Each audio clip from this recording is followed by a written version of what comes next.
Então, eu sou Roberta Trabuco, sou bancária, tenho 31 anos e cerca de 10 anos dentro das agências bancárias. Primeiro começou com uma síndrome, uma lesão por esforço repetitivo no meu braço direito, que eu tive que fazer 3 cirurgias.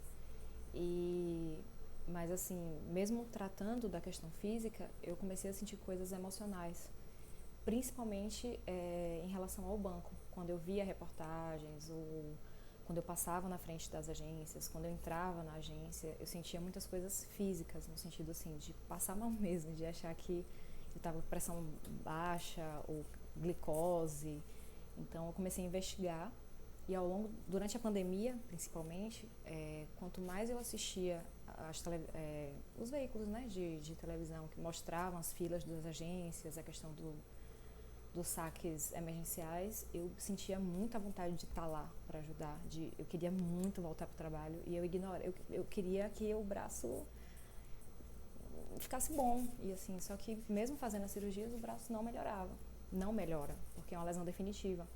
E aí eu comecei a ter muitas crises seguidas e eu não sabia o que era.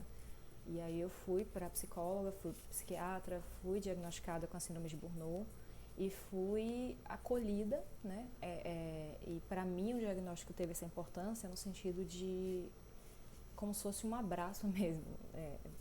Claro que um abraço não literal, mas assim, não que é bom ter a doença, mas é bom você entender que aquilo que você está sentindo é uma doença. Porque eu me sentia muito culpada de ter me lesionado, de não poder estar na agência ajudando naquele momento que o Brasil precisava, mas ao mesmo tempo eu não conseguia entender que eu não tinha culpa de estar lesionada. E quando eu descobri a síndrome, apesar de ainda estar lidando com isso, de ainda ser um processo, de não ser fácil admitir, mas assim, eu entendi que parte daquela culpa não era minha. Eu não tinha me lesionado porque eu quis. E meu ambiente de trabalho não era um ambiente saudável, não era. Então, assim, o diagnóstico me ajudou no sentido de eu me afastar, porque eu não tinha me afastado, apesar de estar afastada. Na prática, eu ia muito para a agência, eu convivia muito, eu estava lá dentro, eu sabia de tudo que estava acontecendo. E a partir do diagnóstico, eu recuei, eu parei de ter contato com algumas pessoas, eu silenciei, eu ocultei redes sociais. Então, assim, eu dei um tempo para mim.